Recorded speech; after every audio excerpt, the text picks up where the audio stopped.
Salut tout le monde! On est présentement au bureau de Raphaëlle Bonin, la créatrice de Station Service. La dernière fois qu'on s'est vu, Raphaëlle, on était dans un café, au Café Saint-Henri, près de Berry-UQAM. Exact. Et je faisais partie de ton étude de marché. Exactement. Tu cherchais quoi exactement? Mais en fait, j'avais une idée folle et j'avais envie de la valider. Donc, en fait, on cherchait à savoir justement c'était qui notre clientèle, c'est quoi les besoins, qu'est-ce qu'on peut faire justement de ce concept-là qui est Station Service. Donc, Station Service, c'est une boutique de location de vêtements de créateurs locaux. Donc, une boutique en ligne et on va avoir un atelier très éventuellement. Donc, pour offrir la possibilité à la clientèle d'essayer des pièces de créateurs à moindre coût, puis justement de pouvoir louer au lieu d'acheter. Alors voilà le concept de Station Service. En parlant des créateurs, peux-tu nous montrer ici? Je vois plein de morceaux. Oui, donc alors dans les créateurs, on va retrouver, je ne vais pas toutes les nommer, mais on en a une vingtaine.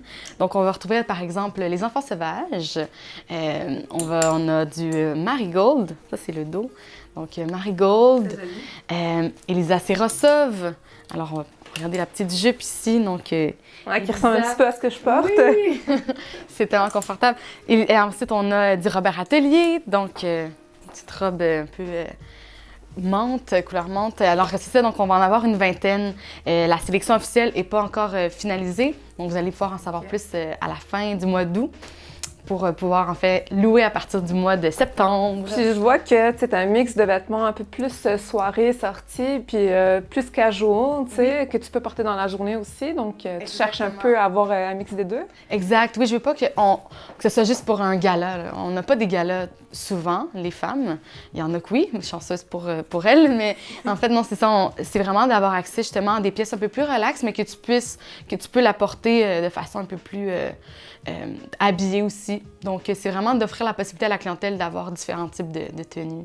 C'est l'objectif derrière. Puis toujours des trucs un peu design qui vont se différencier pour justement se démarquer, puis essayer des pièces de qualité avec des coupes justement qui sont travaillées, qui sont pensées. Parce que le design québécois, c'est cool. Oui!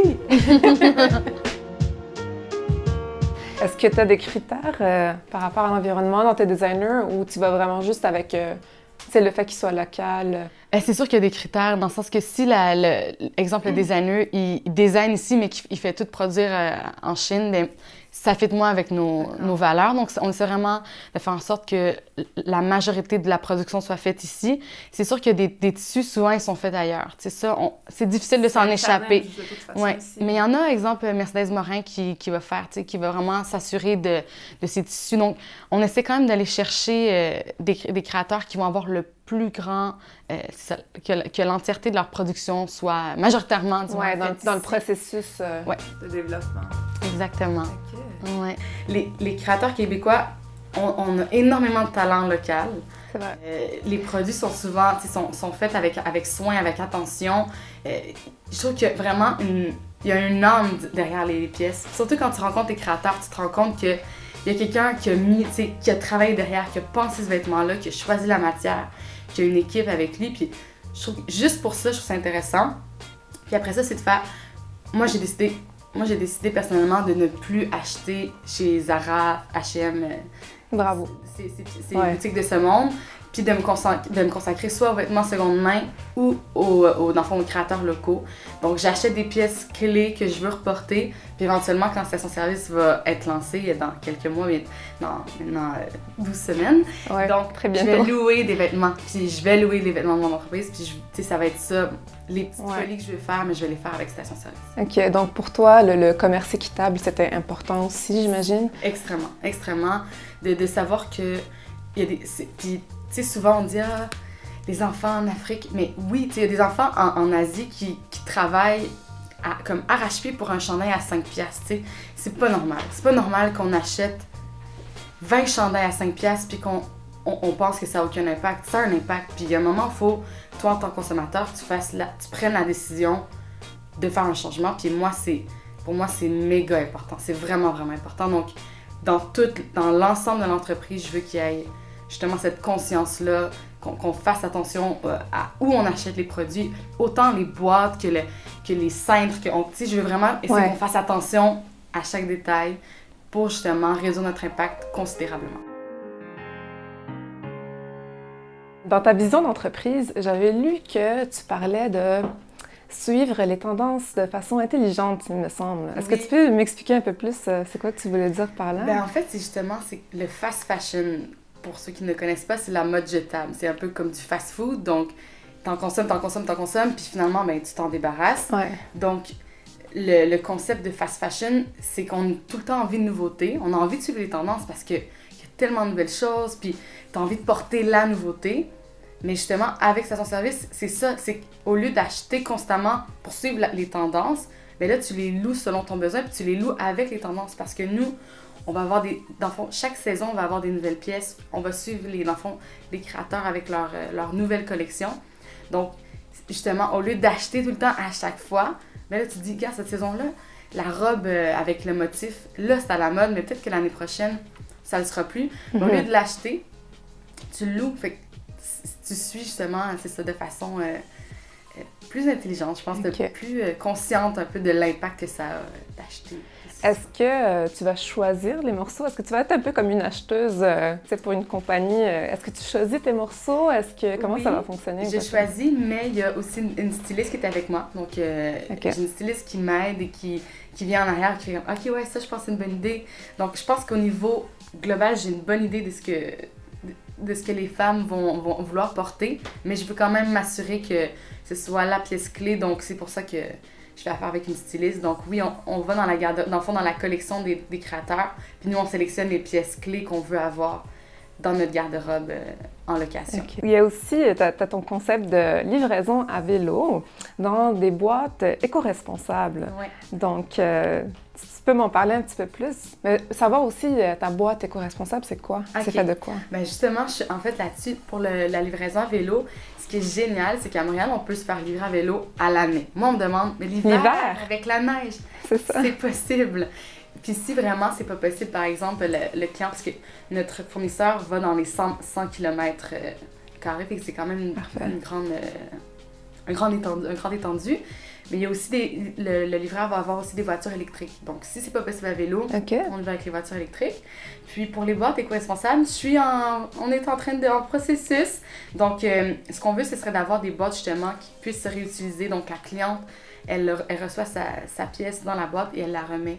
Donc ils se détruisent pas. Léger, qui se détruit pas, où il y a justement notre identité visuelle, comme ça les gens ils savent que c'est la boîte où dans le fond tu remets tes pièces. Mais là on est en construction, on est en train de justement faire des prototypes pour l'avoir à temps en septembre. Pour la cliente qui est intéressée, par rapport au prix, on s'attend à quoi à peu près?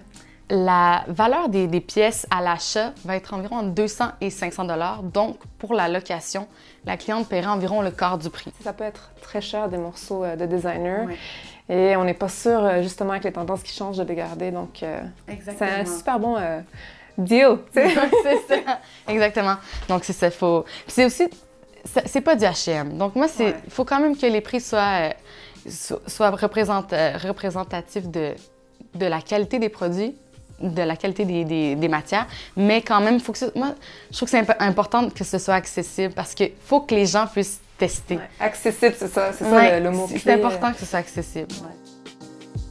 Puis je me suis rendu compte que les femmes, tu sais, quand t'es là, moi j'ai 27 ans, quand tu passes un certain, comme un petit 20, tu sais, comme début vingtaine, il y a comme une conscientisation qui se fait, puis là tu te rends compte que tous les vêtements que t'as achetés, moi j'en ai tellement acheté des vêtements, là. Ouais. J'en ai donné.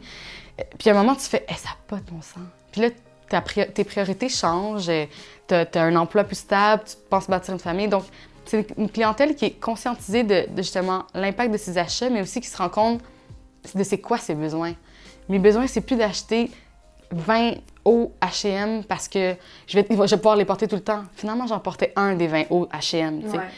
T'en avais trop, de toute façon, des fois, tu les oublies ou tu les vois plus dans ta garde-robe tellement que t'en as. Exactement, c'est dans le fond, en bas. Puis là, tu fais « Ah, mon Dieu! » Puis là, t'es comme « Ah, c'est plus à la mode, tu sais. » Donc, la clientèle, justement, qui a un intérêt pour la mode, mais qui veut juste consommer autrement puis qui est curieuse aussi d'essayer des créateurs. Et est-ce qu'il y a un engouement, tu trouves, au Québec, spécialement pour la mode éco-responsable? Ben oui. En fait, moi, ce que j'ai remarqué, c'est que de plus en plus, Dans le fond, juste même au niveau des compagnies de location, il y en a déjà. Donc, on voit que ça existe. Puis, les créateurs, il y en a énormément. Donc, il y a une demande, mais je pense que les gens, ils ne savent pas où trouver les créateurs. Okay. Les gens sont intéressés, les gens sont curieux, mais souvent, on connaît les créateurs qui sont le plus mis de l'avant. Je pense à Ève Gravel, à Marie Saint-Pierre. On les connaît parce que ça fait partie un peu de notre culture québécoise. Mais tous les autres, des plus petits, qui sont tout aussi talentueux, qui sont moins connus, ça, on en entend peut-être moins parler. Oui, c'est ça. Je vois dans tes collections que tu fais affaire avec des plus jeunes designers qui font du très beau travail, d'ailleurs. Oui, je trouve que c'est important parce que eux, il faut les mettre de l'avant. Faut que les clientes... Faut les aider, mais il faut que les clientes puissent porter... Moi, une petite robe verte comme ça, là, j'aurais vraiment aimé ça le savoir avant. Tu sais, dans le sens que tu la découvres, tu dis « Ah, j'avais un mariage, tu me passais avoir su, c'est ça que j'aurais acheté, admettons. » Tu sais, fait que c'est de faire découvrir des créateurs qui sont plus méconnus, mais qui sont tout aussi talentueux. Je suis vraiment excitée, j'ai déjà des coups de cœur. Ouais. Puis, est-ce que tu me permets d'essayer oui, un vêtement de mon choix ici? Je sais pas lequel choisir, mais... Attends, je pense que lui... Ah oui, celui-là, le martel. Petit jumper, je sais pas si on le voit bien. Ouais. Il est très beau. OK, j'essaie ça tout de suite. J'arrive! Wow! C'est magnifique, j'adore! Un romper de martel. Oui, puis honnêtement, ça va bien à tout le monde. Puis chaque personne l'habille différemment, mais... Ouais, j'adore, il est super confortable en plus. Il est fait du 100% lin? Oui. 100% lin. Il est magnifique. Qui est une fibre éco-responsable. Yes, oui. Ouais. Ah, c'est beau, ça me va trop bien. J'adore. À vous, tu le portes pour un prochain événement. Ouais, tout à fait. Je vais être une de tes premières clientes, c'est promis.